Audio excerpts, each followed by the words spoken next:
Just in, pinababawasan na ng House Committee on Appropriation ang 2025 budget proposal ng Office of the Vice President ng 1.29 billion at gawin na lang itong 733 million mula sa original na 2.03 billion.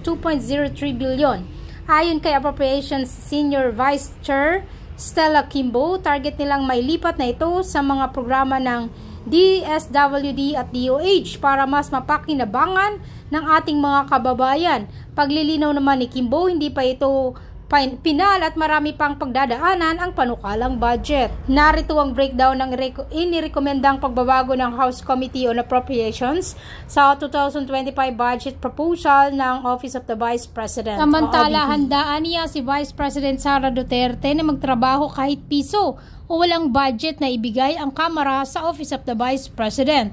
Muli namang giniit ng bise na ginagamit lang ng mga kongresista ang issue sa confidential funds para patalsikin siya sa pwesto.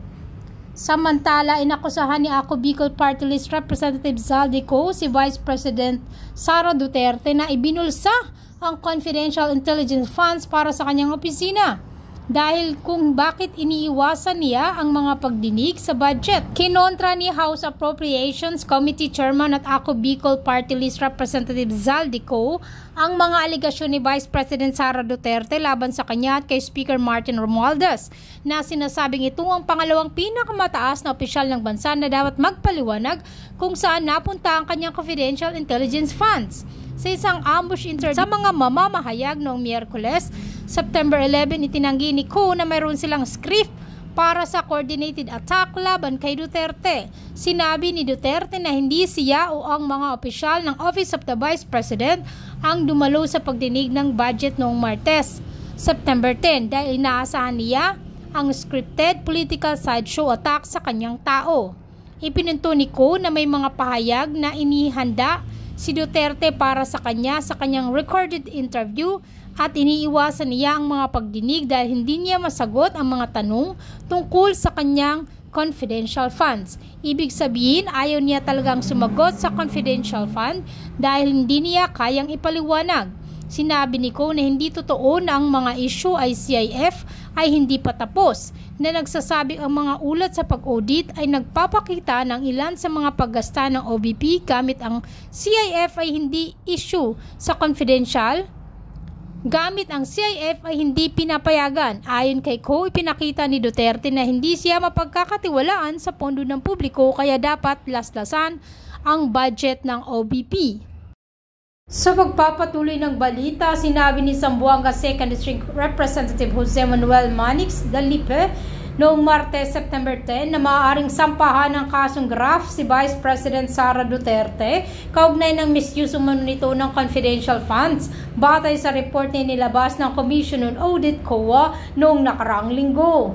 Sa naturang report, ipinababalik ng COA kay Duterte ang 73.2 million mula sa kabuuang 125 million na confidential funds na ginastos di umano ng pangalawang Pangulo sa loob lamang ng 11 days noong Disyembre 2022. Para kay Dalipe, ang mga utos na ito ng COA kasabay ng patuloy na hindi pagsagot at paglaro ni Duterte sa issue ay posibleng hindi lamang humantong sa administrative penalties kundi sa pagkakaso ng graft laban sa pangalawang Pangulo. Ugong-ugong na rin ang umano'y balak ng ilang miyembro ng Kamara na maghain ng impeachment case laban kay Duterte matapos ang kaluwat-kan ng issue na kinakaharap niya. President Sara Duterte, kung saan nililihis na naman niya ang mga issue. Talaga pong tatak Duterte na yata ang pambubudol. Mula sa peking war on drugs, peking good governance, peking pagkontra sa korupsyon, at ngayon, peking sagot sa mga issue. Una, simpleng tao lang daw siya, pero mahigit 400 bodyguards. Siya lang po ang kaisa-isang Vice President sa kasaysayan ng Pilipinas na may ganon kadaming security. May sarili pang Vice Presidential Security Group. Never happened in the history of the Philippines. Nag-iisa nga siyang humarap sa pagdinig ng Committee on Appropriations, pero sangkaterba naman ang bodyguard sa labas ng conference room. Humiling pa ng pagkain para sa 100 gwardiya na dala-dala niya at hindi naman kinain. Hindi po ba't pang-iinsulto at pag-aaksaya ito ng resources ng gobyerno? Pangalawa, sinasabi niya hindi lang daw sanay ang ilang miyembro ng Kongreso na hindi makuha ang sagot na gusto nila. Karapatan at trabaho ng Kongreso ang pagbubusisi ng budget. Ang hindi niya pagsagot sa maayos na tanong at lalo pa ang hindi niya pagdalo sa hearing ngayon ay nagpapakita na kawalang respeto at paggalang sa mga kinatawan ng taong bayan. Hindi lang po kongresista ang winalanghiyan niya dito, kung hindi ang buong sambayanang Pilipinas. Tinatakpan niya ang hindi pagsagot sa tanong sa pamamagitan ng pag-iinsulto sa mga kongresista na ginawa lang naman ng kanilang mga trabaho. Gusto nila ang interbranch courtesy, pero siya mismo walang kortesiya sa Kongreso. Pangatlo, malinaw na pambubudol o sa mga Pilipino ang pagsasabi niyang kinikilala niya ang kapangyarihan ng Kongreso sa budget. Malinaw naman sa tao, live sa TV at internet, kung ano ang kanyang asal. Wala siyang sinagot ni isa man lang na tanong ng mga kongresista. Abogado pa naman siya, pero mukhang absent siya nung tinuro ang prinsipyo ng separation of powers at Kongreso bilang co-equal, kapantay ng sangay ng gobyerno ng ehekutibo. Batay sa ating representative democracy, ang mga kongresista ay binoto bilang kinatawan ng taong bayan. Kaya kapag ang isang kongresista ay nagtatanong sa paggamit ng budget, siya ay nagtatanong hindi lang bilang individual, kundi bilang kinatawan ng Pilipinong bumoto sa kanya. Demokrasya at hindi po tayo monarkiya. Wala tayong hari at reyna. Sunset na po ang dating administrasyon. Kaya wala pong karapatan ang ating mga halal na opisyal na umastang parang masasakupan niya lang ang mga kinatawang ng taong bayan. Pang-apat, paulit-ulit niyang sinasabi, I will defer to the wisdom of Congress. Pero hindi naman po ito totoo. Kasi kung totoo ito, sasagutin niya mga tanong ng mga mambabatas, lalo na sa issue ng confidential funds. Naalala ko last year, kinausap namin si BP Sara at ang kanyang mga trusted aides tungkol sa 2024 budget. Sinabi niya noong, ituloy niyo yan, meaning yung confidential funds, dahil kaya niya daw ito i-justify. Mabuti na lang at hindi namin itinuloy.